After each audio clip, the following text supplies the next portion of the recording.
Thank you. And as in the nature of these things, as soon as you thank some persons, you realise all the others you haven't. Let me also thank deeply all of those in the Church of England who've helped support this, feed in. Let me thank James Noyce, who has done wonderful work on this report, long-term, detailed, and bothered any number of parish officers to the point that British toleration was breached. And let me thank Tom from the Resurgo Trust, without whom this wouldn't have happened. So I feel very moved by what the minister said and what the Archbishop said, because there are two recommendations, and in some sense, if we can bring these two powerful forces together, then who knows what we can do. This report comes from my own sense. I'm from Liverpool, as you may know, and Liverpool is a beautiful city. It's the most romantic city in the kingdom. That might have something to do with the fact it's got the highest percentage of Catholics, but I leave that aside. And in Liverpool, people in North Liverpool have essentially been brutalised and suffered for generation on generation under one administration and under another. And nothing we have done has made a difference. And Liverpool is not unique in this regard. This story is repeated throughout Britain. Indeed, it's increasingly repeated throughout Europe. The fundamental changes in our society are so extreme that we don't really grasp what's going on. The destruction of working class life that happened in the 1980s will now happen to middle class life in the next 10 to 15 to 20 years. We're going to open up a world where wages will no longer deliver. And if wages won't deliver, welfare certainly won't deliver. And indeed, welfare, I will argue, and because I'm pro-poor, I'm arguing this because I'm pro-poor and anti-poverty, welfare, I will argue, will never deliver. And it will never deliver because it will only offer a very small amount of money that will maintain people in their present condition. Nothing about it is transformative enough. If welfare worked, we wouldn't have poor people. But we do, and it doesn't. We need something much more radical, much more generous, much more visionary. Now, one of the reasons we're in our present condition, and if you read the social trends, what's going to happen is only those at the very top of society are going to be sustainable. Increasingly, people will be proletarianised who thought they had a secure life and a secure income. And the insecurity of those at the bottom, that, to be frank, we have safely ignored because they're at the bottom, will become the insecurity of the middle. That will lead to the most extreme politics that we have seen since the Second World War. I speak and work throughout Europe. The agendas that are present in many of the countries I visit are the most frightening ones. Ghosts from Europe's past are being resurrected, and they're not good.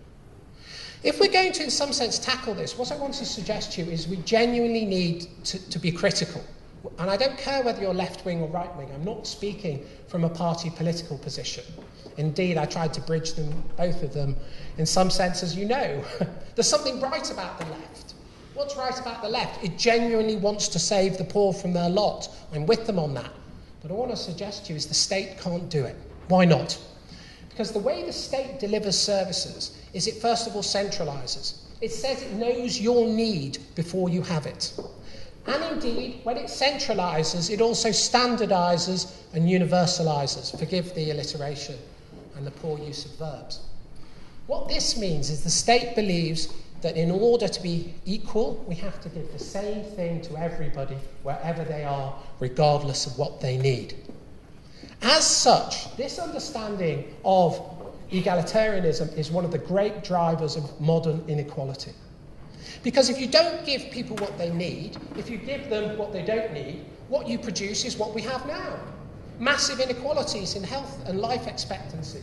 Parts of our country where if you traverse, a matter of a few hundred metres, your life expectancy falls by 30 years. That's what this system has produced. That isn't because they're bad or evil, it's because the system is fundamentally broken. What we need to do is learn again from our most ancient and intimate institutions. Learn again from the family.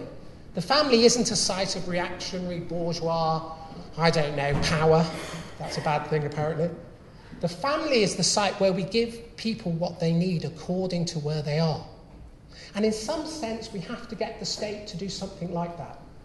The state has to say, what are your needs? Let me get very close to you, not in an inappropriate fashion, but let me understand those needs and deliver what you really need, just as we would our sons or our daughters. If our son was struggling with maths, we wouldn't say they had to have an English teacher. We need to be bespoke. If the left has any currency, and it does, because in my view the right still hasn't come up with a philosophy that will deliver for the poor, then it has to realise the state is not the way to do it as currently conceived. What we suggest, and we argue is needed, is something new. First of all, holistic care. We need to care for all the problems people face. And when we assess the whole person and their problems, we know which problem is the most important. Whereas the way the state functions, it just addresses problems, often in a contradictory manner. Think of how the police treat mental illness. I know my friends are doctors in hospitals. They just try to get rid of them as soon as possible. And a poor doctor doesn't know what to do, tries to get them in a safe house, and then they're out on the street again. The state, which we spend billions on, conspires against itself. We have to push and create new institutions that are very local and could go holistic. And go holistic and personal. Because people's needs vary. And it's pointless giving people the same thing because you won't help them. Now, I think it's perfectly possible on the left to create a state that works like that. We just need to think of universality as not the perpetuation of the same, because that's illiberal. We need to think of universality not as you becoming like me, or me becoming like you, but you flourishing according to your own unique God-given nature. St. Thomas Aquinas, who I'm a fan of, said, why are there many things rather than one thing? Because many things demonstrate goodness and God more successfully than one thing. And so it is with us, with human life. And by the same token, the right must accept that the current marketisation that it delivers public services is failing and will fail. And why is that? Now, I'm for surplus and profit within an appropriate place because every human being needs to make a return. Everybody needs a surplus. The nature of God is God has created it such that we can create our surplus in order that we can give gifts to one another. But if we have a purely market-driven logic, it will not seek to cure people's needs. It will seek to cherry-pick. It will seek, and forgive the phrase, to create externalities. It will seek to create problems that it won't address because they're too difficult, they're too complex, they're too expensive. What we have to do is create a new moral form of capitalism. And this new moral form of capitalism isn't a worse form of capitalism, it's a more profitable form of capitalism. It's a form of capitalism that creates greater surplus. The capitalism we have now is a monopolist charter. We've had the rhetoric of free markets and the reality of monopolies. And it's a constant depression for me that nobody on the right can think that. Even Adam Smith thought that. But post-Hayek, no one can say that. This is a disaster because we can't renew our institutions. Let's create new radical institutions that are local, that are transformative, that are holistic, and though they may be funded by the market, because actually Nick work in social impact bonds has been decisive in using market forces for good ends. That isn't their end. Their end is to help the whole person. And if I look at the British institutional architecture, who believes in that? Who can deliver that? Where in the world, in our world, can deliver that? Well, we at ResPublica have done, I think, some very good work on housing associations. We've argued that many housing associations have lost their way and essentially aren't dealing with the original moral vision that founded them. And we hugely support the voluntary sector, from the NCVO to Akivo, all the great work they do. But the greatest institution is right in front of us. It's the church. It's everywhere, and it has a mission to be everywhere. And its mission isn't to sell itself. Its mission isn't to extend its own nature. Its mission is kenotic, if you forgive the theological term. It's to reach out beyond itself to help others, regardless of their need. And if you think this is foreign to the church, then you don't know your history. I remember, not personally remember, but I remember reading about Julian the Pagan, the last pagan emperor of Rome, who said, and interestingly he called Christians Hebrews, but we'll go into that later, said, who are these Hebrews? They even bury the dead of people who are not themselves. This has always been the Christian mission. What I think is so wonderful, because people are so scared of faith, you often get the sense that certain of our columnists were rather people were criminals than they were Christians. And what I think is so interesting is the research that Research by Design did for us that actually showed that most church people, A, volunteer far more than others, but the overwhelming majority don't want to proselytise. They just want to help, given where people are. So our belief at ResPublica is that we're on the brink, and this isn't just in this country, but it's across the world, the developed world, of a need for new institutions. We've lost the grammar schools, or at least the pathway. We've lost trade unions that have stopped caring for the low paid and have become defending vested interests.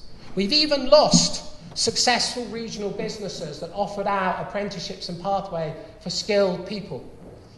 If you're in one of these places, what on earth do you do? How do you get out? We've also destroyed the family and destroyed the social networks which have always helped shelter people and provide some place where they can turn. We're creating a society of isolated, lonely, atomised, desperate people, and they are our people.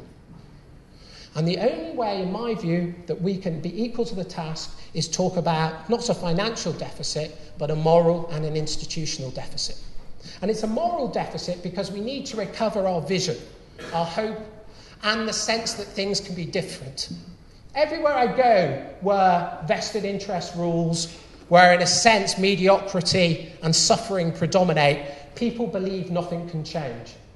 Everywhere I go where I see real change, and I've seen it countless many times, often in churches, is where people think things can be different.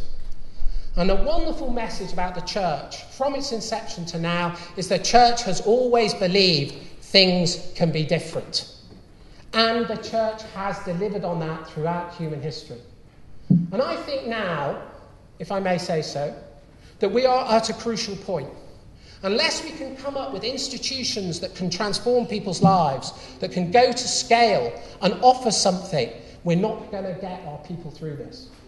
And I would like the church, because I think it can, because if you look at the work it does, the energy, the commitment, the vision, the fact that they don't do overtime, they just do all time.